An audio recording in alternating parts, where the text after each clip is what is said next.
नमस्कार. माझे नाव संदीप नरसिंग माळे, राहणार मंगसुळे, तालुका आथणी, जिल्हा बेळगाव.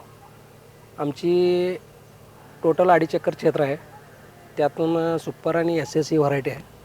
ह्या व्हरायटी सुरुवातीला उन्हाळी पाऊस जास्त झाल्यामुळं ह्यावर्षी आमच्यामध्ये माल कमी प्रमाणात पडलेला होता.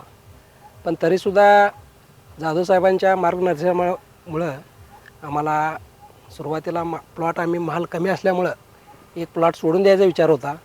तरीसुद्धा जाधव साहेबांचे मार्गदर्शन आणि त्यांच्या म्हणजे सल्ल्यानुसार आम्हाला हा प्लॉट धरल्यामुळं आता सुरुवातीला आम्हाला हा प्लॉट चांगला दिसायला आहे. आणि पॉईंटसुद्धा त्यांचे सुरुवातीच्या ESSमध्ये IRS वापरल्यामुळं पॉईंटसुद्धा 1 नंबर आलेला आहे. आणि कमीत कमी आम्हाला एक 14-15 टन माल निघण्यासारखा एकरी असे एक धोरण आहे. आणि चांगला यावर्षी रेटसुद्धा कमीत कमी 135-140 रुपये किलो रेट असल्यामुळं आम्हाला यावर्षी चांगलं पैसे होण्याचं चिन्ह दिसत आहे. आणि अधोमध्ये अमोल साहेब यांनी आम्हाला मार्गदर्शन केल्याबद्दल त्यांचं बी धन्यवाद.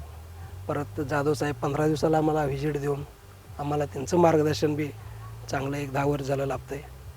सुरुवातीच्या ह्यावर्षी म्हणजे शेतीची कंडिशन बेकार असल्यामुळं ह्यावर्षी द्राक्ष शेती करण्याची इच्छा आमची राहिली नव्हती. तरीसुद्धा आम्ही न खचता साहेबांचं मार्गदर्शन चांगलं मिळाल्यामुळं आम्हाला ह्यावर्षी चांगलं म्हणजे ह्यावर्षी सगळं साहेबांचंच एक आशीर्वाद असल्यासारखं आहे.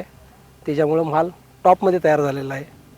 सर्व द्राक्ष बागायतदारांना एक विशेष सल्ला म्हणजे ह्यावर्षी जे म्हणजे निसर्गाचं जे संकट आलेलं आहे, जे द्राक्ष एकेकांच्या प्लॉटला आहेत एकेकांच्या प्लॉटला नाही आहेत, तरीसुद्धा न खचता ह्यावर्षी माल आहे ह्यावर्षी नाही तरीसुद्धा न खचता त्यांनी द्राक्ष शेती करावी अशी आमची इच्छा आहे.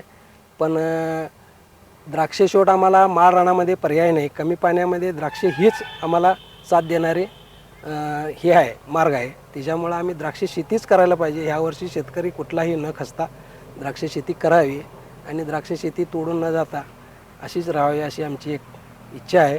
आणि कमी पाण्यामध्ये दुसरं पीक न येता द्राक्षेच येणार आहेत